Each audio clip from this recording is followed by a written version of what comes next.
Guys, Gretchen here with Namaste and Play, day 2 of our 30-day Recover and Replace Trauma series. So this series is educational. It gives you the tools to do a lot of the release and replace on your own. Yesterday, day 1, I shared my personal traumas.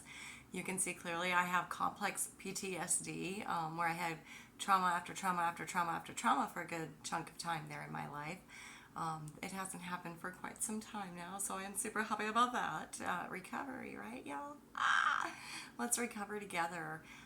So I'm so happy that I get to share a lot of the modalities that have helped me recover with you. And I know there was a lot of trauma in there. Let me just reassure you, I've had a pretty good life. I've had a lot of fun, a lot of laughs, and met a lot of really cool people along the way too. I didn't do a video of here's all the great things in my life, but I really should. So maybe I'll do that sometime soon. Anyway, today is day 2. How emotions and traumas are trapped in the body. Bodies. How they're trapped in the bodies. All right. So, when you feel an emotion, your body has an automated response. It feels this emotion coming at it, and it's like, oh, that's this thing. So then it stores it in a specific part of your body, and it sends out a predetermined response, a chemical response that your body has. Like, oh, I feel sad, so I'm going to cry. You know, I'm going to store it here, I'm going to store it here, or whatever. If you don't deal with these emotions right away, they get trapped in your body. So when they come to your body and you deal with them, you cry, you scream, you get mad, you do whatever, you address that emotion right away, it's healthy. It processes through the nadis and the chakras in your subtle bodies. It doesn't stay stuck in your physical body. It releases from all of your energetic bodies as well, and you process, you deal with it. It's healthy. It's over. It's done with.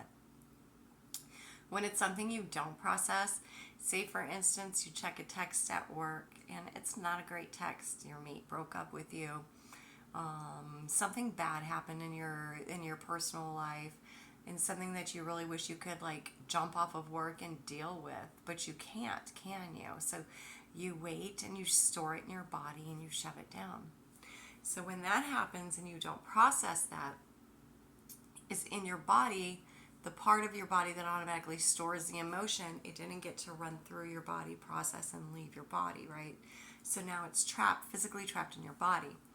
And if it's a trauma, it's most likely trapped in the lower half of your body, anywhere from your sacral chakra down. So think 3-finger breaths from your belly button all the way down through your feet. Especially women, we tend to hold a lot of our trauma in our hips.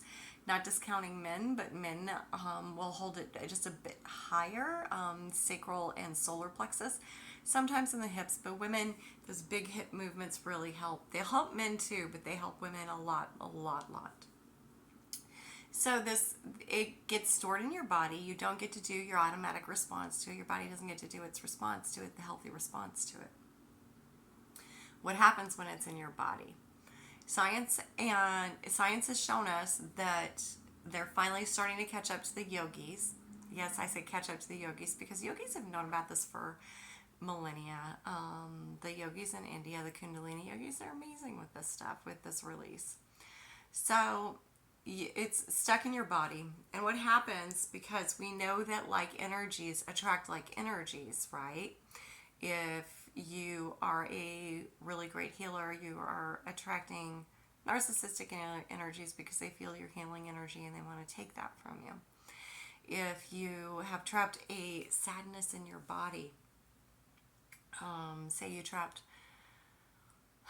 some jerk breaking up with you, like via text while you're at work in your body, you didn't have time to process it. It's now stuck in your solar plexus here, in your throat here, because you didn't cry.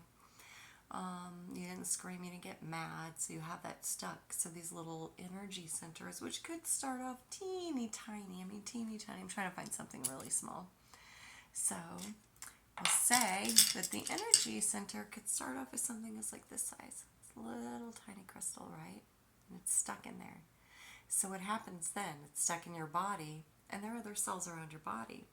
And they're floating around this trauma stuck in there. They're like, oh. So then they attach to that trauma. And that trauma is like, hey, other cells in the body, come vibe the same way I do. So then the other cells in the body start vibing the same way. And then they get more cells to vibe the same way.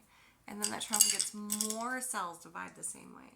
So all of a sudden, that little tiny trauma is much larger, right? So now not only do you have this larger trauma trapped in your physical body, you've got this larger trauma trapped in your spiritual, your energy bodies, your subtle bodies. What happens then? So this trauma that keeps building and building and building and getting these other cells to vibrate to it is sending out this vibrational net going, hey guys, this is my vibe. And look, I'm attracting that same vibe to it because birds of a feather flock together. So then you just attract the same style human who will do the same style hurt to you. Maybe not the exact same way, but in a similar fashion, because you haven't dealt with this trauma. You haven't dealt with it. You haven't released it from your bodies. During this series, you're going to learn a bunch of tools to release it from your bodies, and you're going to use the ones that are comfortable for you. We'll be doing guided meditations. We'll be doing big vibrational releases. Some will have to do with sound baths, where you allow the sound to come to you. And some will have to do with hula hoops and somatic release. There will be some big, huge dance things. Other times it'll be something more subtle, like a Kundalini yoga routine. And Kundalini yoga, people are like, oh, it's just breathing, it's easy. It's not just breathing, and it's not easy. I believe tomorrow we'll be doing a Kundalini yoga routine with a guided meditation for day 3. So, emotions and traumas do get trapped in the bodies. And the more they're trapped in the bodies, the more the energies start to vibe to it. So what happens then? Most of the time they're trapped in your lower bodies, right? And the lower bodies really govern a lot of that digestion. So the trauma, not only from it just being trapped in your physical body and you not dealing with it, is likely giving you digestion problems and probably some pretty good gut problems at this point. And I bring this up because if you have any type of anxiety, which nowadays, who of us doesn't have some anxiety that we're dealing with in some way or fashion, right? Your gut, until you get that fixed, your anxiety is not going to go away. And I'm going to tell you why. And science has finally backed up what the herbalists and the naturopaths and the traditional Chinese medicine people, the Ayurvedic medicine people, all the great healers of the world, because you got to keep in mind, not everybody heals the way that they do here in the States. A lot of people still use the old ways mixed with the new ways. So, where were we going with this? Anyway, they're trapped in your body. We can get rid of these, the anxiety between the gut and the brain. So the gut does have a gut-brain system. They thought originally that the gut would only speak, or the brain was only speaking to the gut. The gut responds back to the brain.